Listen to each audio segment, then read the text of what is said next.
Hello friends, welcome to my channel. आज हम करेंगे IC 38 कॉमन सेक्शन का चैप्टर नंबर 7 जिसका नाम है डॉक्यूमेंटेशन। देखिए बच्चों, जो इंश्योरेंस है ये एक कॉन्ट्रैक्ट होता है बिटवीन इंश्योरर और इंश्योर्ड।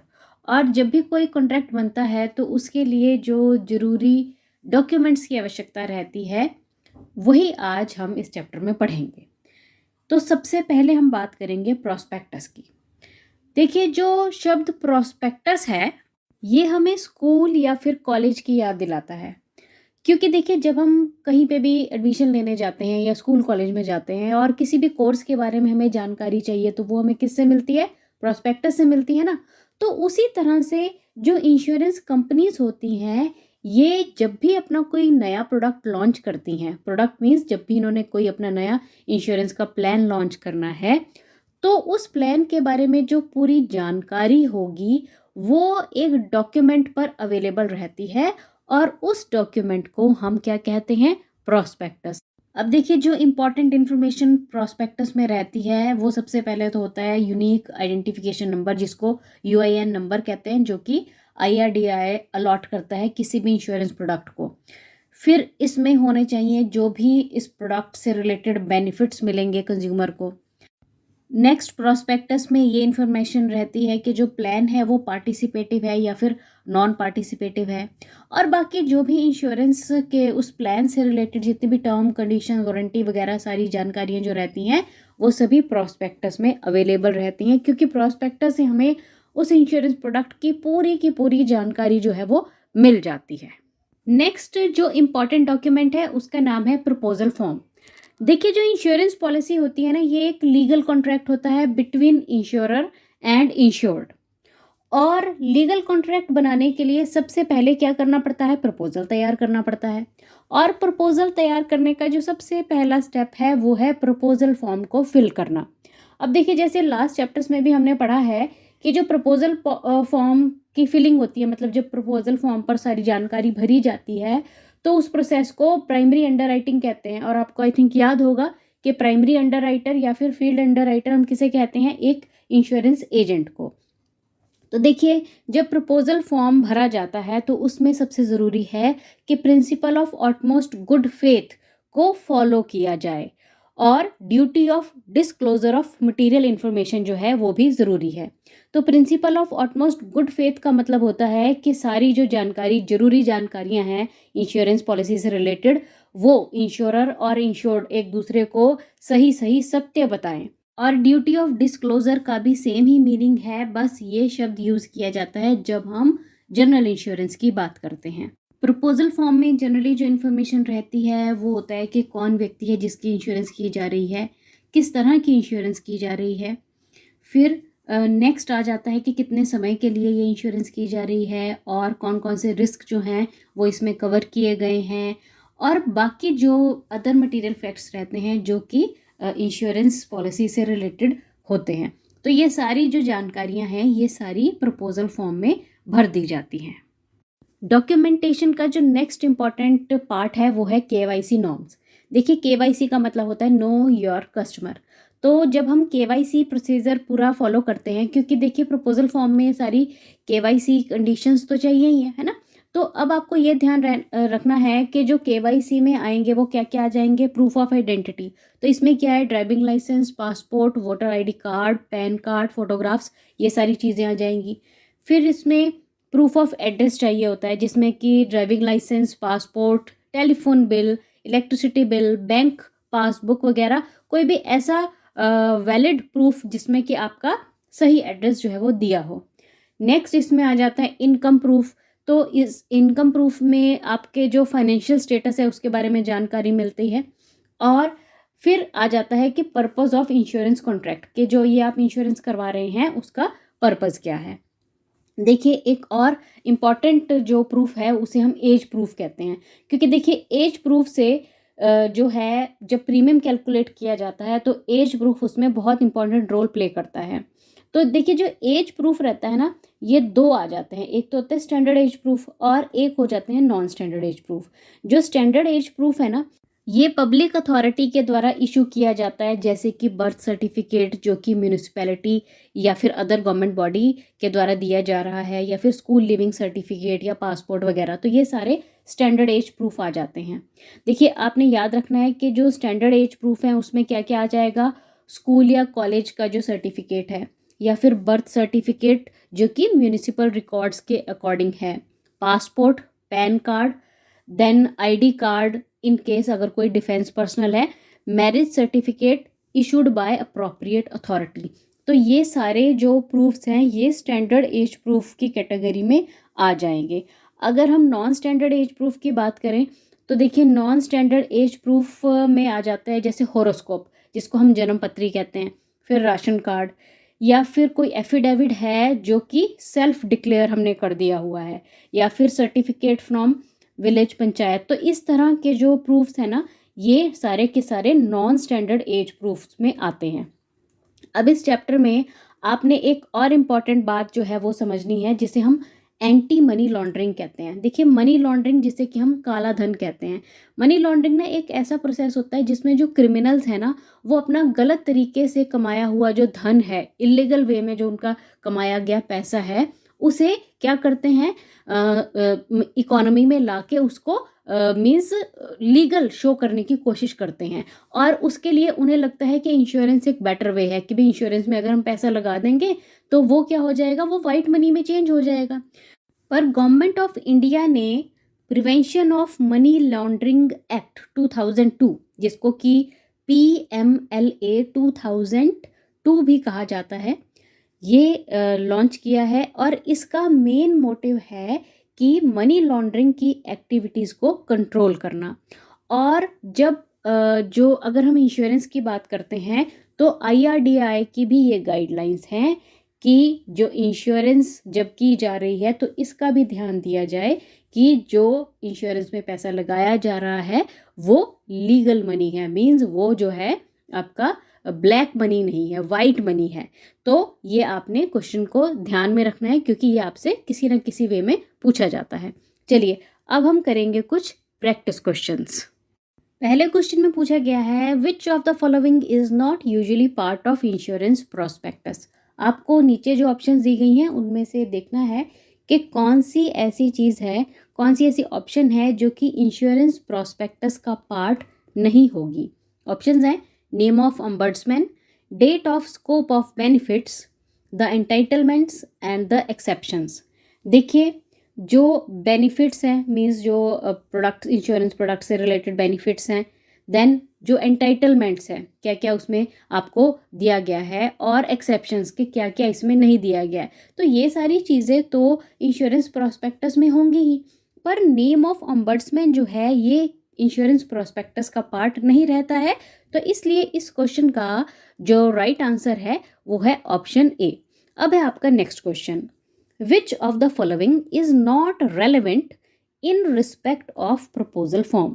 तो देखिए, अब इस क्वेश्चन में पूछा गया है कि आपको बताना है कि कौन सी ऐसी ऑप्शन है जो कि प्रपोजल फॉर्म में नहीं रहेगी या प्रपोजल फॉर्म के साथ रेलेवेंट नहीं है।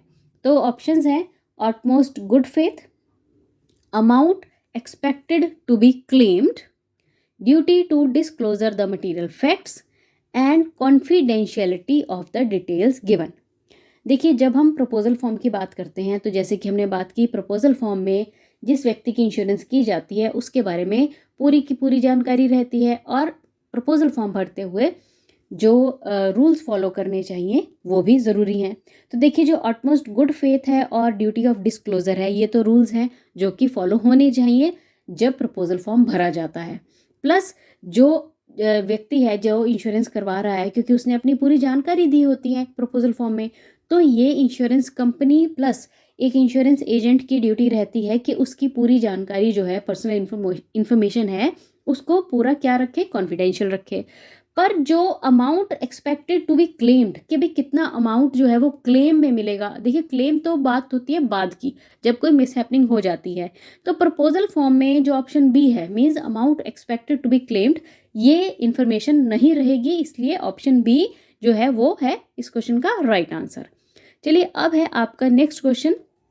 इसमें पूछा गया है कि which of the following is not acceptable as a valid age proof. आपको बताना है कि इनमें से कौन सा ऐसा कागज रहेगा या डॉक्यूमेंट रहेगा जो कि वैलिड एज प्रूफ की तरह जिसे नहीं माना जाएगा। ऑप्शंस हैं birth certificate extracted from municipal records, birth certificate issued by member of legislative assembly, passport और पैन कार्ड। देखिए, म्यूनिसिपल रिकॉर्ड से अगर हमने बर्थ सर्टिफिकेट निकलवाया है या फिर पासपोर्ट है या फिर पैन कार्ड है, ये तीनों तो हो जाएंगे वैलिड एड्रेस प्रूफ। पर अगर किसी एमएलए के द्वारा बर्थ सर्टिफिकेट इशू किया जाता है तो इसे वैलिड एज प्रूफ नहीं माना जाएगा। तो इसलिए option B is the right answer of this question. Now the next question is dash is a formal legal document used by insurance companies that provide details about the product. आपको उस legal document का नाम बताना है जो कि insurance companies के द्वारा यूज़ किया जाता है, जिसमें उनके जो प्रोडक्ट हैं उसके बारे में पूरी जानकारी रहती है।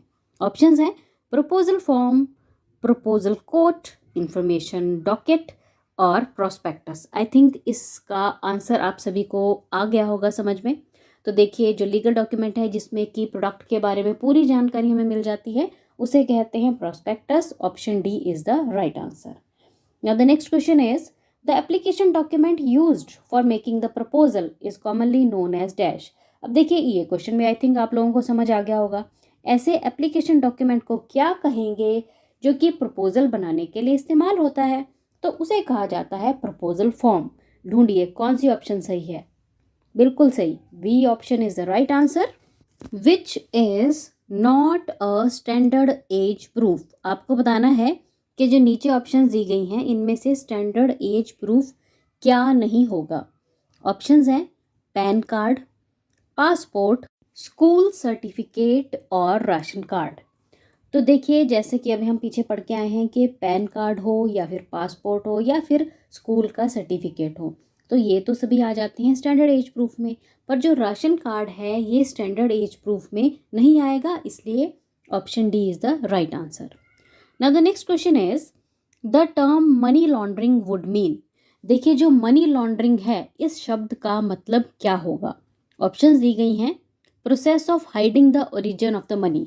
मीन्स ये एक ऐसा प्रोसेस है जिसमें कोई भी व्यक्ति जो पैसा है उसका ओरिजिन क्या है, मीन्स ये पैसा जो है कहाँ से आया है उसको छुपाता है, बताता नहीं है कि ये पैसा जो मेरे पैसा है वो कहाँ से आया है। ऑप्शन बी कह रही है कि turning the illegal money into the legal money. Means अपने गलत तरीके से कमाए गए धन को, इलीगल धन को लीगल में चेंज करने का प्रोसेस है। फिर है bringing the illegal money into the economy. Means economy में इलीगल मनी को लेकर आना। तो देखिए, ये जो तीनों ही काम है ना ये मनी लॉन्ड्रिंग में ही आ जाते हैं, इसलिए option D means all of above, ये सारे के सारे काम जो है ये मनी लॉन्ड्रिंग को ही दर्शाते हैं, इसलिए option D is the right answer. Now the next question is as per PML act 2002। तो आपको याद है ना कि PML का मतलब क्या है, prevention of money laundering act 2002 which came into effect from 2005। Money laundering is punishable by.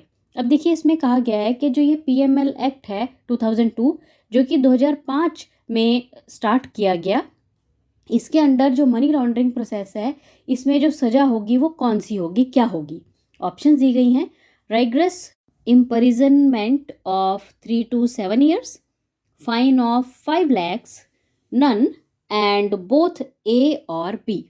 अब देखिए, अगर कोई भी व्यक्ति मनी लॉन्ड्रिंग के केस में पाया जाता है तो उसे जो है सज़ा भी हो सकती है, कठोर सज़ा 3 से 7 साल तक की, या फिर 5 लाख रुपए तक का फाइन भी हो सकता है, या फिर दोनों भी हो सकते हैं depending upon the activity he has done.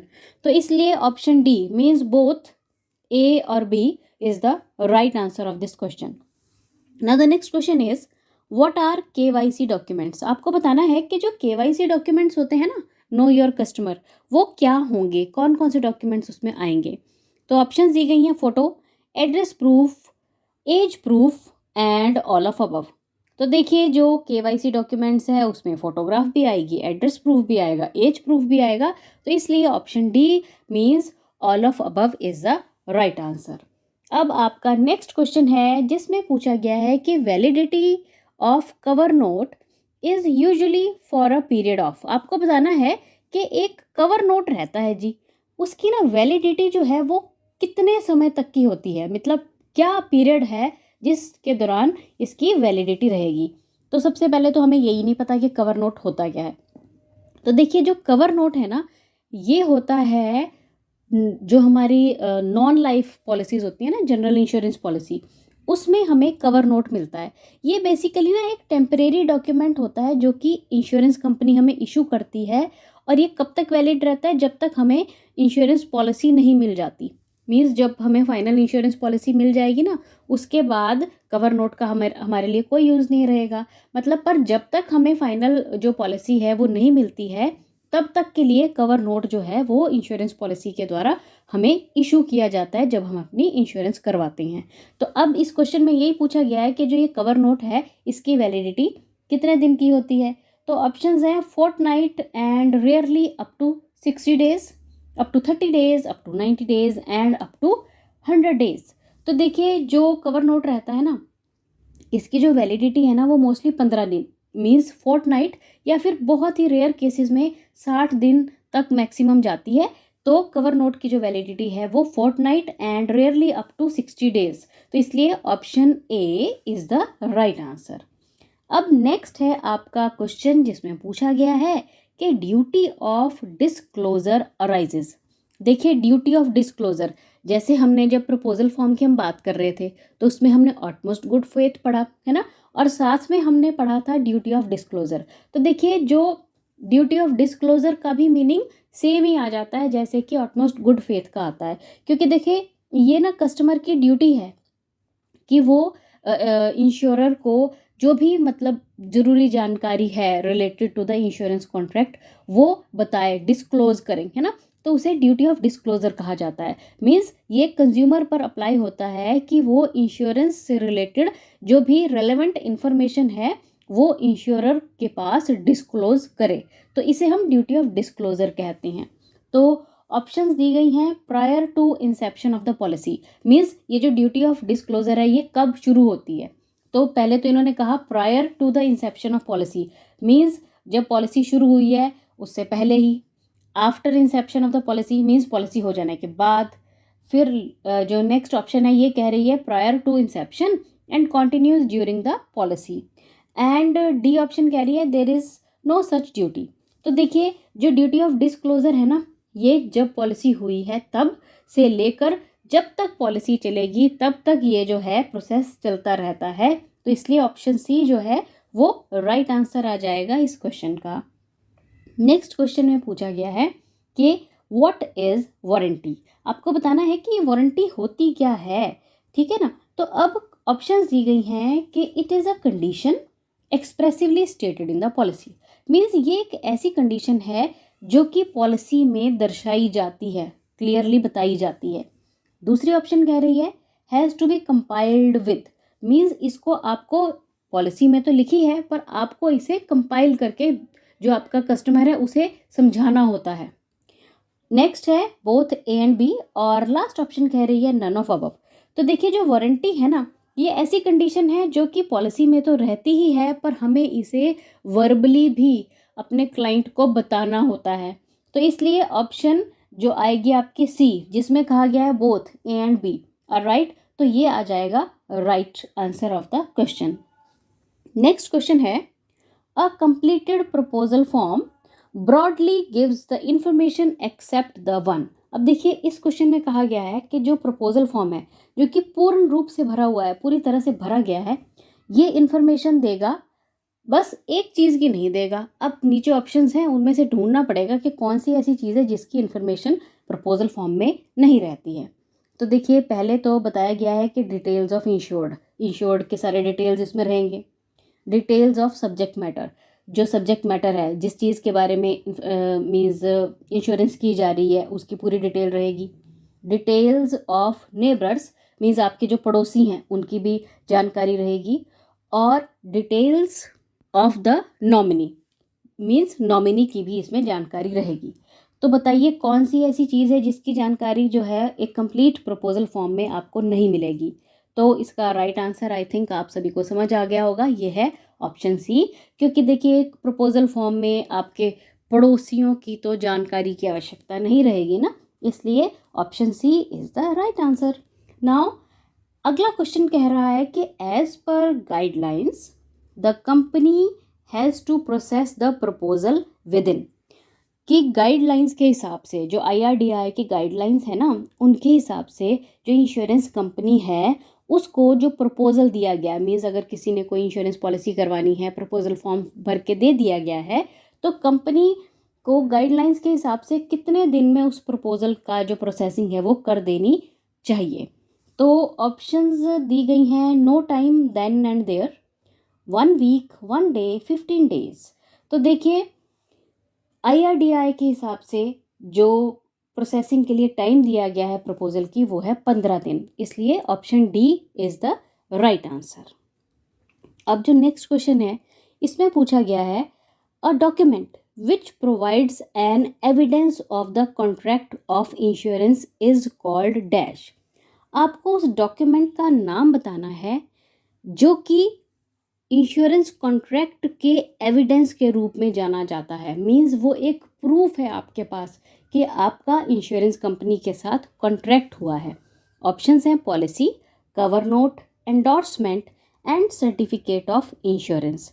तो देखिए उस डॉक्यूमेंट को कहा जाता है पॉलिसी, क्योंकि जो पॉलिसी है ये आपके पास प्रूफ है कि आपका इंश्योरेंस कंपनी के साथ कॉन्ट्रैक्ट जो है वो हो चुका है। चलिए अब एंड में आप लोगों के लिए एक है बोनस क्वेश्चन, आपको इसे ध्यान से पढ़ना है और मुझे इसका आंसर जो है वो कमेंट करके बताना है।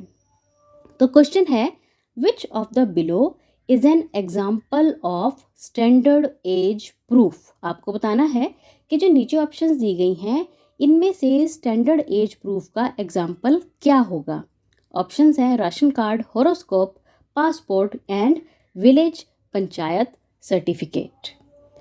Thanks for watching the video and best of luck.